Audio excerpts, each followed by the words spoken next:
जीवा online classes में आप सभी का स्वागत है। आज इस लेक्चर में हम चैप्टर 1 संख्या पद्धति की जो प्रश्नावली है 1.5 को शुरू करने जा रहे हैं। प्रश्नावली 1.5 का जो पहला प्रश्न है वो इस प्रकार है। बताइए नीचे दी गई संख्याओं में कौन कौन परिमेय है और कौन कौन अपरिमेय है। यानी ये संख्या दी गई हैं, इनको बताना है कि कौन संख्या अपरिमेय है और कौन संख्या परिमेय है। इस प्रश्न को हल करने से पहले इससे संबंधित कुछ महत्वपूर्ण बिंदु को जान लीजिए। तो इसका जो महत्वपूर्ण बिंदु है पहला, वो इस प्रकार है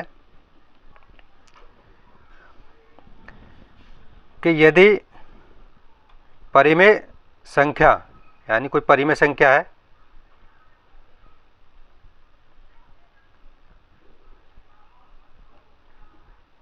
परिमेय संख्या कोई परिमेय संख्या है उसको दूसरी परिमेय संख्या के साथ जोड़ रहे हैं या घटा रहे हैं,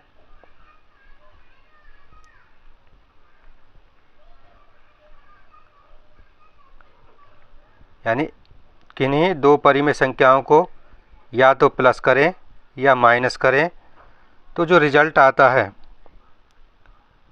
वो एक परिमेय संख्या होती है, परिमेय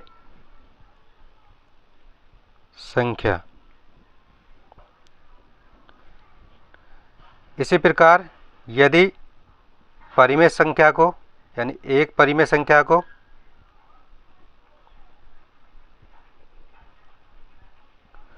दूसरी परिमेय संख्या के साथ गुणा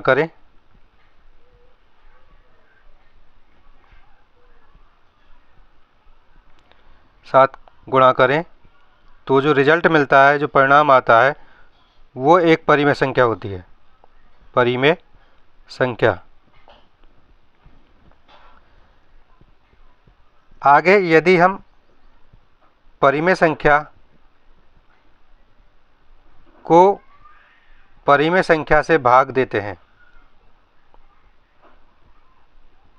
तो रिजल्ट जो आता है वो एक परिमेय संख्या होता है, परिमेय संख्या होता है। लेकिन यहाँ पर एक कंडीशन है, जब भाग देते हैं तो वो शून्य को छोड़कर होता है, शून्य को छोड़कर। क्योंकि अगर हम शून्य से भाग दे देते हैं तो जो वो संख्या है वो अनडिफाइंड हो जाएगी, उसको हम डिफाइन नहीं कर सकते हैं। अब दूसरा जो बिंदु है इसका वो इस प्रकार है कि यदि परिमेय संख्या को हम एक अपरिमेय संख्या के साथ अपरिमेय संख्या के साथ जोड़ें या घटाएं, तो जो रिजल्ट मिलता है वो अपरिमेय संख्या होती है, अपरिमेय संख्या होती है। आगे यदि परिमेय संख्या को अपरिमेय संख्या के साथ गुणा करते हैं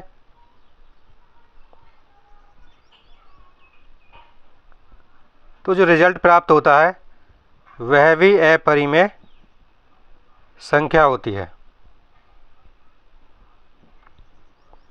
इसी प्रकार यदि हम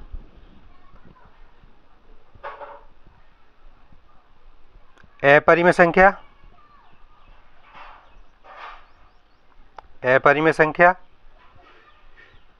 और अपरिमेय संख्या यानी दो अपरिमेय संख्याओं को जोड़ें या घटाएं, तो यहाँ जो रिजल्ट निकल के आता है वो परिमेय संख्या भी हो सकता है और अपरिमेय संख्या भी हो सकता है। यानी कुछ भी हो सकता है, वो परिमेय भी हो सकता है और अपरिमेय भी हो सकता है। अब आगे जो नेक्स्ट है वो इस प्रकार है, यदि एक अपरिमेय संख्या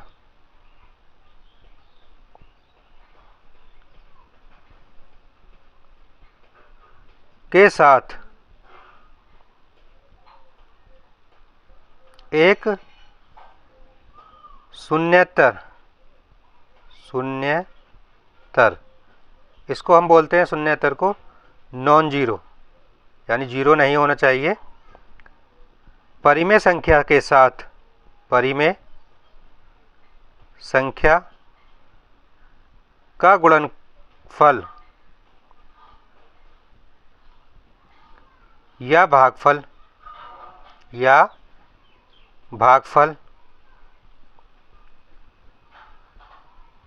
अपरिमेय होता है, अपरिमेय होता है। ये महत्वपूर्ण बिंदु हैं जो आपको प्रश्नावली में सवालों को हल करने में सहायता करेंगे। तो चलते हैं प्रश्नावली के प्रश्न नंबर 1.5 के प्रश्न नंबर 1 पर। तो प्रश्न नंबर 1 में हल करते हैं फर्स्ट पार्ट को। फर्स्ट पार्ट है 2 माइनस रूट 5। बताना है कि ये परिमेय है या अपरिमेय। तो यहाँ पर देखिए 2 परिमेय है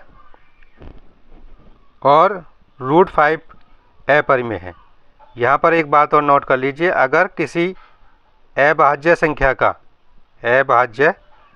संख्या का वर्गमूल है तो वो कैसी होती है?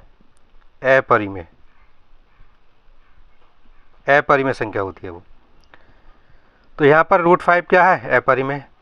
तो अगर हम अभी शर्तें बताए थे, किसी भी परिमेय संख्या में जोड़ें या घटाएं किसी एक अपरिमेय संख्या को, तो जो रिजल्ट निकल के आता है वो होता है अपरिमेय। तो ये जो संख्या होगी ये होगी अपरिमेय संख्या। अब इसका सेकंड पार्ट 3 प्लस रूट 23 और माइनस के रूट 23, इसको बताना है कि ये परिमेय है या अपरिमेय। तो इसको पहले सरल कर लीजिए कि 3 प्लस रूट 23 और माइनस के रूट 23। तो रूट 23 से रूट 23 कट जाएगा, यहाँ पर बचेगा 3, जो क्या है? एक परिमेय संख्या है, क्योंकि हम यहाँ पर 3 को 3/1 भी लिख सकते हैं, जो क्या है? P/Q का रूप है। तो ये कौन सी कैसी संख्या है यहाँ पर? तो ये परिमेय संख्या है, परिमेय संख्या। अब इसका जो नेक्स्ट पार्ट है वो है थर्ड 2 रूट 7/7 इंटू रूट 7। बताना है कि परिमेय है या अपरिमेय। देखिए यहाँ पर रूट 7 से रूट 7 कट जाएगा, तो बचेगा क्या? 2/7। ये क्या है? एक परिमेय संख्या। अब आगे इसका जो फोर्थ पार्ट है वो है 1/√2। ये है तो P/Q के रूप में, लेकिन यहाँ पर क्या है? ये अभाज्य संख्या का रूट है। तो कैसी है ये √2 आपकी जो अपरिमेय संख्या है। तो ये संख्या कैसी होगी? आपकी ये संख्या परिमेय, यानी 1/√2 जो होगी वो होगी अपरिमेय संख्या। क्योंकि देखिए पूर्णांक होने चाहिए थे। अगर P/Q के फॉर्म में होते हैं तो एक कंडीशन होती है कि P और Q पूर्णांक होने चाहिए, जबकि यहाँ पर √2 पूर्णांक नहीं है, इसलिए ये 1/√2 अपरिमेय संख्या है।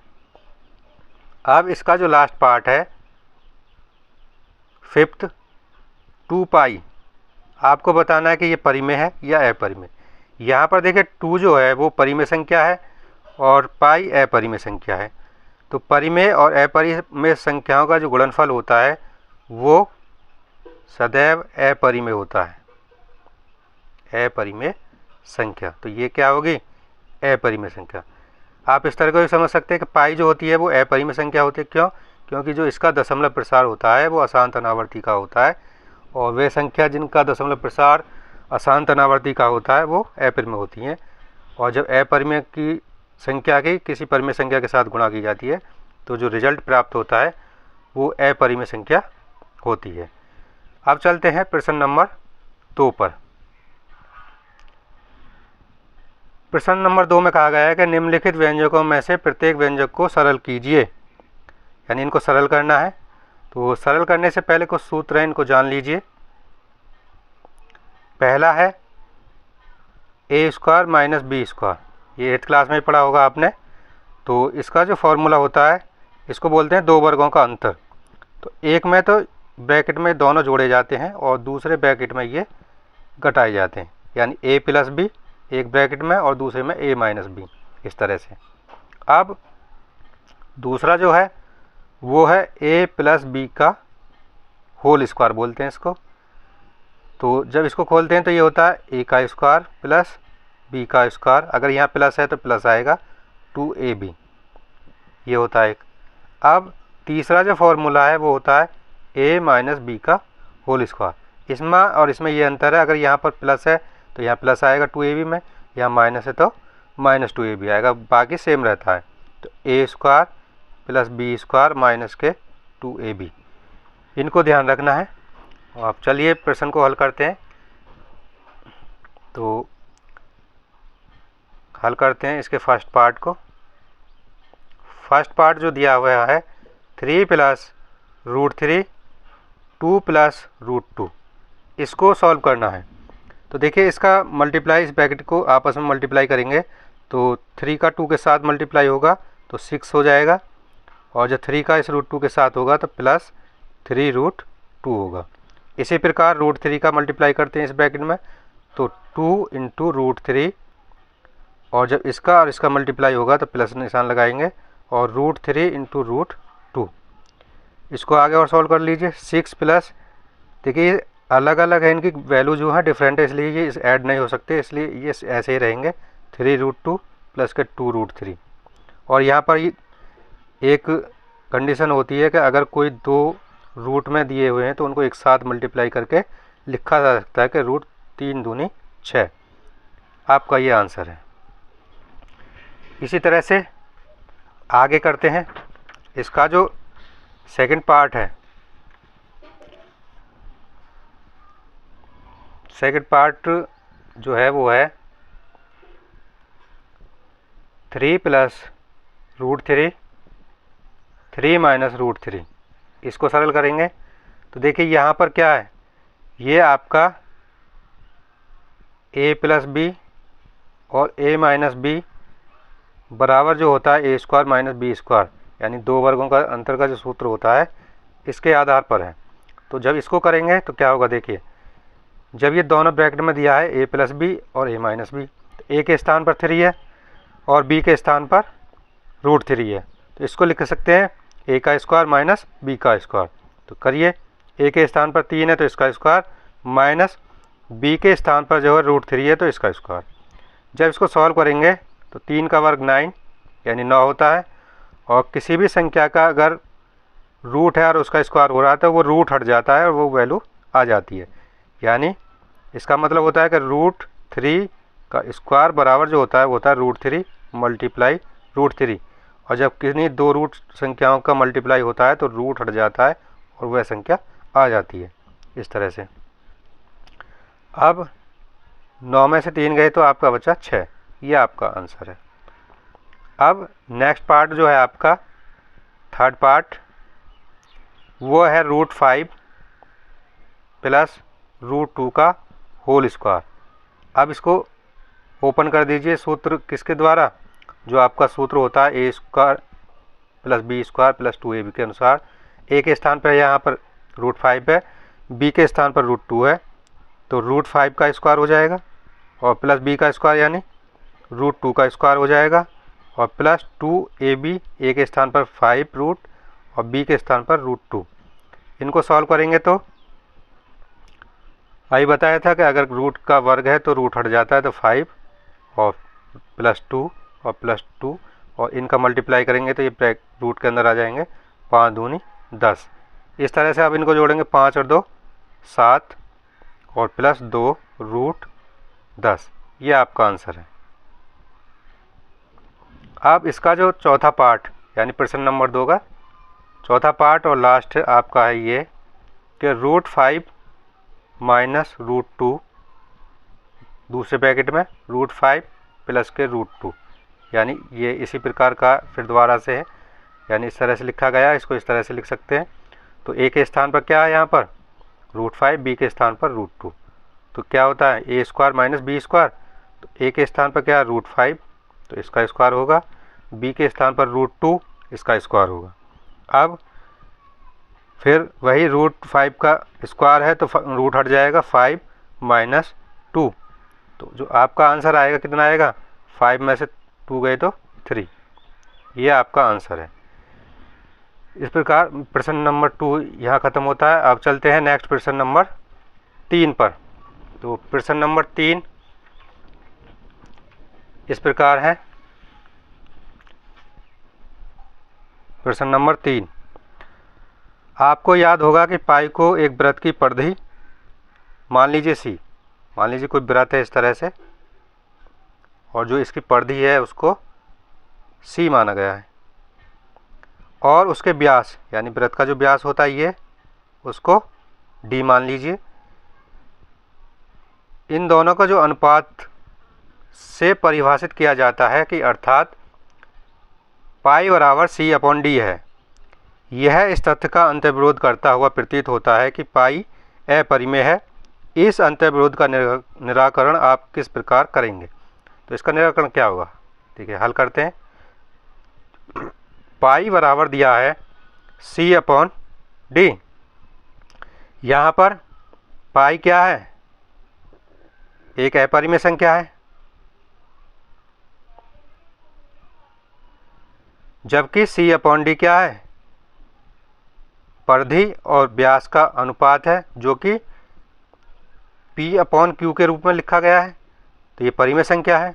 तो यहाँ पर जो अंतर्विरोध क्या हो रहा है, कोई भी परिमेय संख्या अपरिमेय संख्या के बराबर नहीं हो सकती है।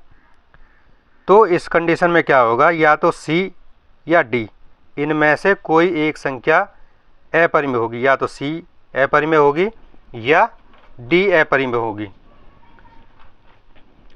तो इसको इस तरह से लिख सकते हैं, क्योंकि जब इसमें से C या D में से कोई अपरिमेय हो जाएगी तो ये वैल्यू भी अपरिमेय हो जाएगी, तब तो ये पाई C/D के बराबर हो सकता है, अन्यथा की स्थिति में ये इसके बराबर नहीं होगा।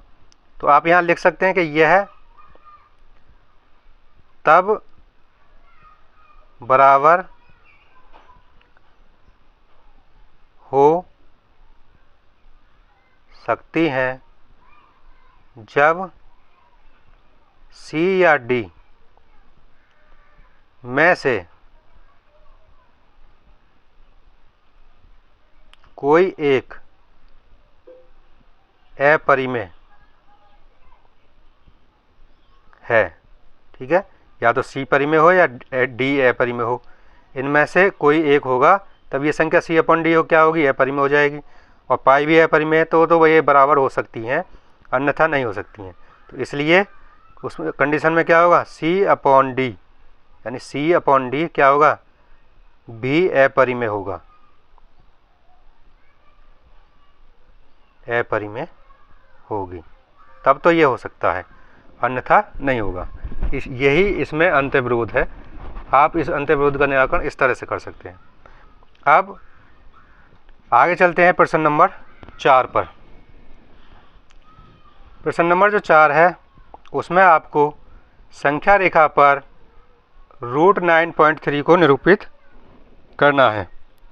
तो इसको क्या करेंगे, जो आपकी वैल्यू है 9.3 का रूट, तो आप स्केल में क्या करेंगे,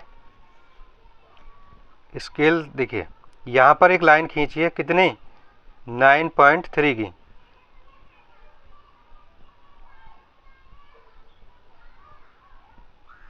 देखिए यहाँ तक तो 9 है, 9 सेंटीमीटर, और इससे आगे जो ये खाने बने हुए हैं वो 0.1, 0.2, 0.3, तो 9.3 तक करना है।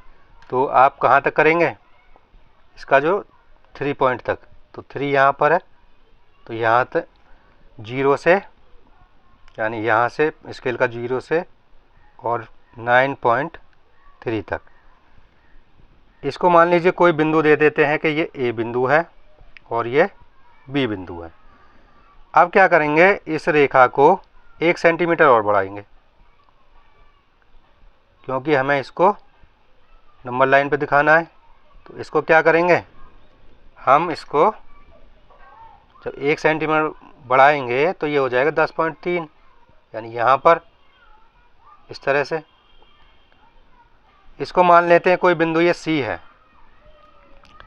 अब क्या करेंगे, इसको प्रकार की सहायता से इसका अर्धक करेंगे। जो रेखा है आपकी कितनी हो गई है, 10.3। तो अर्धक किस तरह से करते हैं, इसको हम केंद्र मान लेते हैं और जो आपकी ये रेखा है 10.3, इसको आधे से ज़्यादा दूरी इसमें भर लेते हैं और इधर साइड में एक चाप लगाते हैं और नीचे की साइड में भी एक चाप लगाते हैं। फिर क्या करते हैं, बिंदु ए से केंद्र मानकर फिर दोनों तरफ चाप लगाते हैं इस तरह से, और जहाँ पर ये कट कर रही हैं चाप दोनों साइडों में, उनको मिला देते हैं। यानी यहाँ पर कट किया है इसने, ऐसे ही नीचे यहाँ पर कट किया है, तो इनको मिला दीजिए। तो मिला देते हैं।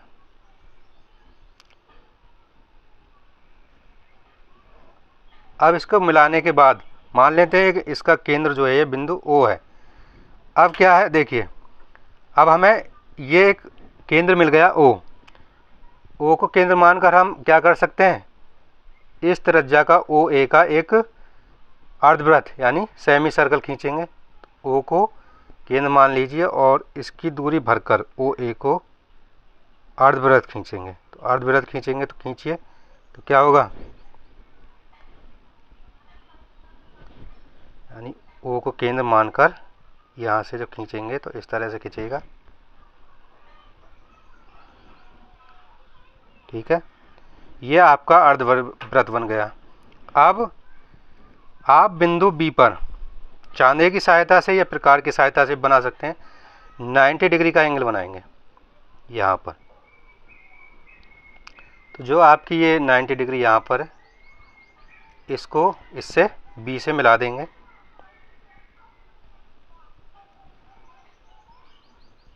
ये तो ये जो 90 डिग्री का एंगल बनाया, मान लेते हैं जो ये अर्धवृत्त को काट रहा है यहाँ पर, इसको बिंदु P मान लेते हैं। तो जो बिंदु P है और ये BP जो दूरी है, ये ही दूरी जो होती है वो होती है √9.3। अब इसको हमें संख्या रेखा पर दिखाना है, तो क्या करेंगे, हम इसको आगे बढ़ा लेते हैं इस रेखा को।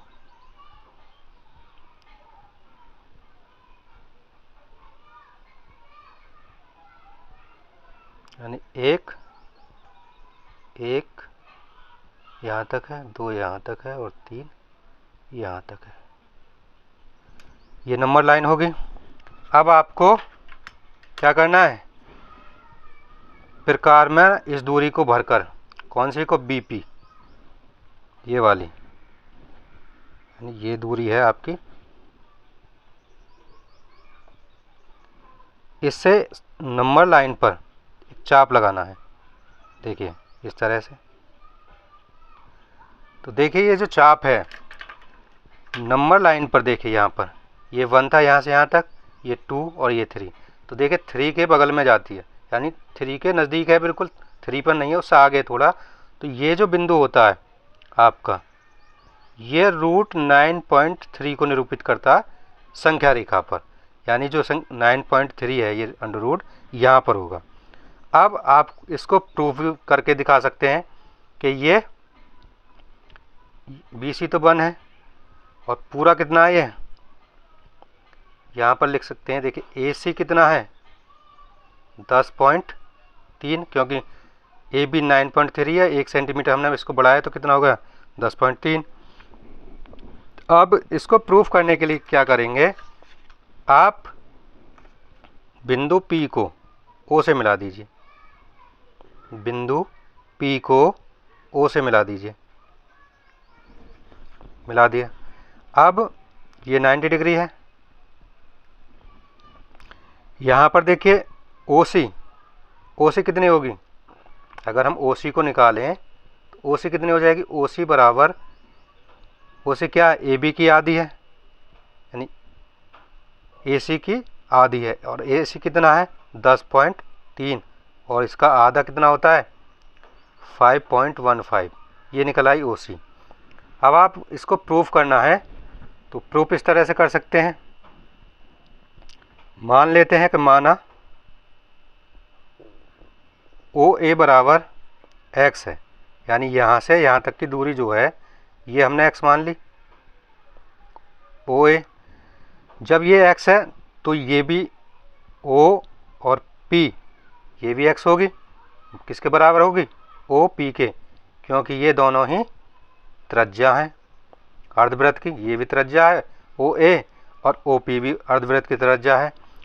अब क्या करेंगे, जब ये देखिए OA कितनी मानी हमने x, अब निकालना है हम, ये तो x होगी, अब क्या निकालना है OB। OB कैसे निकालेंगे, देखिए OC पूरी x है क्योंकि OA x माना है, लेकिन यहाँ पर BC कितनी है 1 सेंटीमीटर, तो जब OB होगी वो होगी x माइनस 1, यानी ये जो दूरी होगी वो होगी x माइनस 1। अब पाइथागोरस प्रमेय से इसको हल कर दीजिए। तो पाइथागोरस से जब इसको हल करेंगे तो करिए हल इसको, त्रिभुज OBP में क्या होगा, यानी जो आपका कर्ण है ये OP का स्क्वायर बराबर होगा किसके, OB के स्क्वायर यानी आधार का वर्ग प्लस BP का स्क्वायर। आपको जो वैल्यू निकाल के दिखानी है इसकी दिखानी है VP की, कि ये जो होती है 9.3 रूट होती है, तो OP कितना है, ये x स्क्वायर है, और ये कितना है यहाँ पर जो OB निकाला हमने x माइनस 1 है, तो इसका स्क्वायर। BP आपको निकालना है BP स्क्वायर, तो यहाँ से देखिए इसको सॉल्व करेंगे तो ये x स्क्वायर, और यहाँ पर जब इसको खोलेंगे x माइनस 1 के होल स्क्वायर को, तो x स्क्वायर प्लस 1 और माइनस के 2x प्लस BP स्क्वायर। अब क्या करेंगे, ये कट जाएगा तो क्या बचेगा, BP स्क्वायर बराबर हो जाएगा 2x माइनस 1, और BP बराबर क्या होगा, रूट का 2x माइनस 1। अब यहाँ पर जो वैल्यू निकाली है x की कितनी निकाली है, देखिए यहाँ पर देखिए OC बराबर कितना है, ये AC के बटे 2 के, यानी इसकी वैल्यू निकल के आई है 5.15। तो जब ये इतनी है तो OA भी इतनी होगी क्योंकि ये दोनों चीज़ें बराबर हैं, तो इसकी जो वैल्यू निकल के आई है वो आई है 5.15 और माइनस 1। जब इसको सॉल्व करते हैं तो ये आ जाती है रूट में 10.3 और माइनस के 1। जब 10.3 में से 1 घटाएंगे तो ये आ जाता है रूट का 9.3। इस तरह से आपने प्रूफ कर दिया, यही आपका आंसर है कि ये आपकी जो दूरी है, देखिए आपने निकाली है, कितना आ गया, BP कितना आ गया 9.3 रूट का। तो यही तो आपको सिद्ध करना था कि ये जो आपकी दूरी है BP क्या होती है, रूट की 9.3 होती है, और ये आपने सिद्ध कर दिया। और इस तरह से रूट 9.3 को संख्या रेखा पर निरूपित करके दिखा सकते हैं और इसको प्रूफ भी कर सकते हैं। अब चलते हैं प्रश्न नंबर 5 पर, जो कि इस प्रकार है, निम्नलिखित के हरों का परिमीकरण कीजिए। अब देखिए यहाँ पर हर जो दिए हैं इनका परिमीकरण करना है। परिमीकरण क्यों करते हैं, क्योंकि देखिए अगर कोई संख्या का जो हर है अगर परिमेय संख्या के रूप में दिया है तो वो आसानी से हल हो जाती है, लेकिन अगर नहीं है तो उसका क्या करने, हल करने में कठिनाई होती है, इसलिए इसका हर का जो है परिमीकरण कर देते हैं। किस तरह से करते हैं तो देखिए हल करते हैं। प्रश्न नंबर 5 का फर्स्ट पार्ट 1/√7, इसका परिमीकरण करेंगे तो क्या करेंगे, देखिए √7 का परिमीकरण करना यानी इसके हर का, तो इसी वैल्यू से क्या करेंगे, अंश और हर में गुणा कर देंगे रूट 7 की। ऐसा क्यों? देखिए रूट 7 से रूट 7 कट जाएगा, फिर भी वही संख्या रहती है। तो क्या होगा, जब इसका मल्टीप्लाई करेंगे 1 में तो ये हो जाएगा रूट 7, और रूट 7 की रूट 7 में हो गए तो 7। ये आपका आंसर। इस तरह से परिमीकरण करते हैं। सेकंड पार्ट देखेंगे इसका, यह है 1/√7 माइनस √6। तो इसको जब सॉल्व करेंगे तो क्या करेंगे, जो इसका हर है इसके अपोजिट साइन से गुणा करेंगे। अब कितना है, √7 माइनस √6, तो जो मल्टीप्लाई करेंगे √7 प्लस √6 से अंश व हर में इसके गुणा कर देंगे। ठीक है, अब गुणा करते हैं तो देखिए क्या होगा, 1 में मल्टीप्लाई करेंगे इसकी तो ये इतना ही रहेगा, √7 प्लस √6 बटे। अब यहाँ पर जब इन दोनों की मल्टीप्लाई करेंगे, देखिए एक में प्लस है एक में माइनस है, तो क्या हो जाता है, ये दो वर्गों के अंतर का सूत्र बन जाता है a प्लस बी और a माइनस बी। तो क्या होता है, a square minus B square. तो a के स्थान पर क्या है, √7 का स्क्वायर, और b के स्थान पर क्या है, √6 का स्क्वायर। और जब रूट का किसी का भी स्क्वायर करते हैं संख्या का, तो रूट हट जाता है और वह संख्या आ जाती है, तो 7 माइनस 6। और जब 7 में से 6 जाएगा तो 1 बचेगा, 1। और जब 1 का किसी में डिवाइड करते हैं तो वही संख्या बचती है, √7 प्लस के √6। ये आपका आंसर। अब चलते हैं नेक्स्ट पार्ट पर, थर्ड पार्ट पर। वो है 1/√5 प्लस के √2। इसको सॉल्व करेंगे तो 1/√5 प्लस के √2 मल्टीप्लाई कर दीजिए इसके अपोजिट साइन की अंश व हर में, तो √5 माइनस के √2 और √5 माइनस के √2 अंश व हर में गुणा कर दी इसके अपोजिट साइन की। तो जब इसको हल करते हैं तो ऊपर 1 से मल्टीप्लाई होगा तो √5 माइनस के √2 रहेगा, नीचे फिर वही दो वर्गों का अंतर हो जाता है, तो √5 का वर्ग माइनस √2 का वर्ग। और जब किसी रूट संख्या का स्क्वायर होता है तो क्या होता है, रूट हट जाता है और वही संख्या आ जाती है, तो 5 माइनस के 2, तो ये कितने आ जाएगी, यानी √5 माइनस के √2 बटे 3, यानी 5 में से 2 गए तो 3। और इस प्रश्न का लास्ट पार्ट है फोर्थ, 1/√7 माइनस के 2। इसको सॉल्व करेंगे तो √7 के माइनस के 2 वही इसके अपोजिट साइन के गुणा करेंगे अंश व हर में √7 प्लस 2 से। और जब इस प्रकार मल्टीप्लाई करेंगे तो इसकी 1 में मल्टीप्लाई होगी तो यही आएगा √7 प्लस 2, और जब इसके करेंगे तो √7 फिर वही दो वर्गों का अंतर है तो इसका स्क्वायर माइनस 2 का स्क्वायर। तो जब इसको सॉल्व करते हैं तो ऊपर रहेगा √7 प्लस 2 और नीचे ये इसका रूट हट जाएगा स्क्वायर से, तो 7 माइनस के 2 दूनी 4, और सॉल्व होकर आता है √7 प्लस के √2 और 7 में 4 गए तो 3। ये आपका आंसर है। और इस तरह से ये प्रश्नावली यहीं समाप्त होती है। वीडियो कैसा लगा आप अपनी राय कमेंट सेक्शन में दें, और इस चैनल पे आप नए हैं तो मेरे चैनल को सब्सक्राइब करें, और वीडियो अच्छा लगा हो तो लाइक भी करें। जो नए छात्र जुड़ रहे हैं इनसे तो चैनल को सब्सक्राइब करना ना भूलें। नेक्स्ट वीडियो में नेक्स्ट एक्सरसाइज के साथ मिलते हैं। धन्यवाद।